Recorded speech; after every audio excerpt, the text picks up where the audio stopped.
now that we made our game plan, let's take a look at raw processing.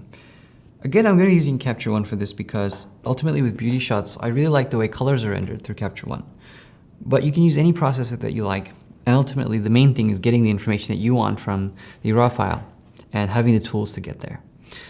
So as I mentioned before, I think in this section, I'm going to keep some of the color evening for later, so that way we can all follow along in Photoshop in how to do that process.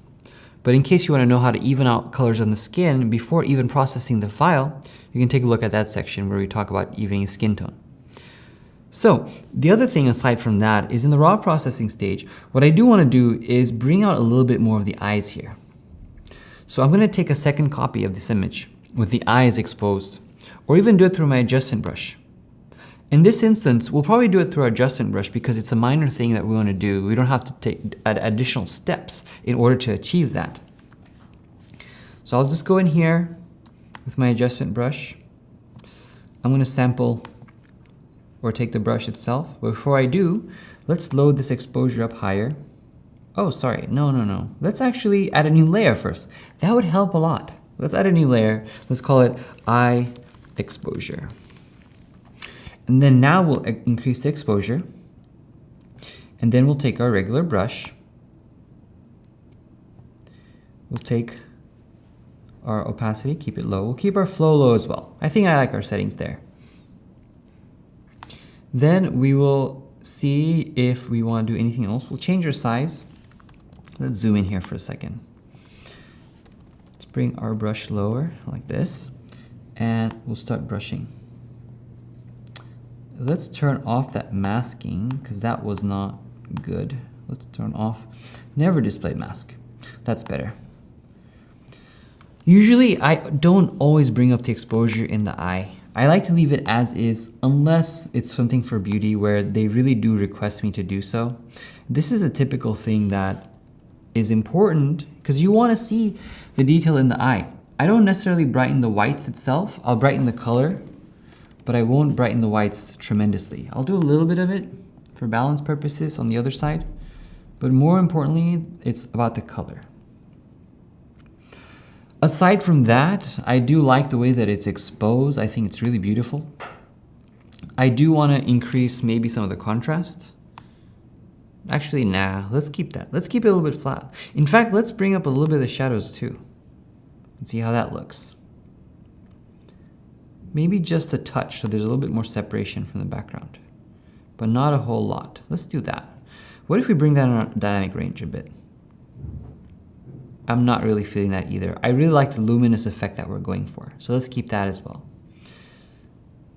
And then aside from that, that's pretty much it. The rest of that will be done through through Photoshop itself. So we'll keep everything else as is. The temperature as well is beautiful. I don't think the white balance should be changed, as shot is really nice.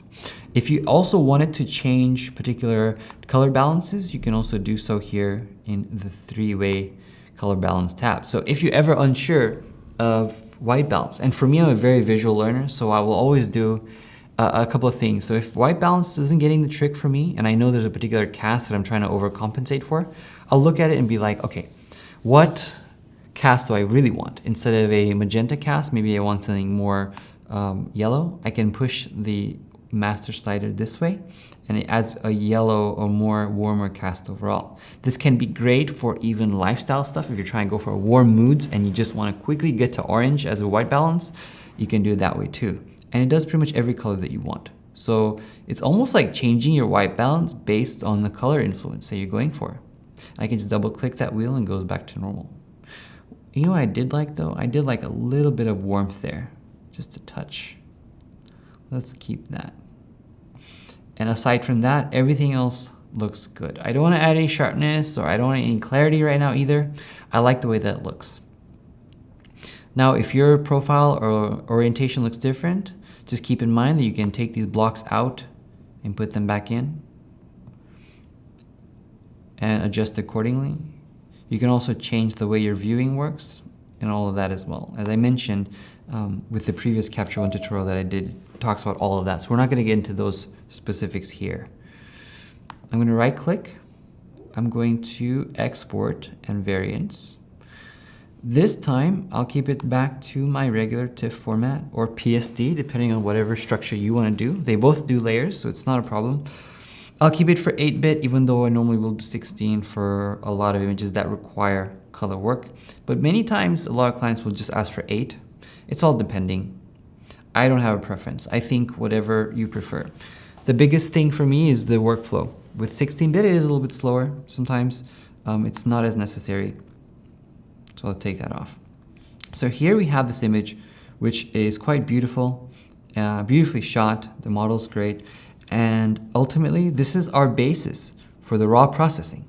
And once we have exported this into TIFF format, we're ready to work going forward into our retouching process.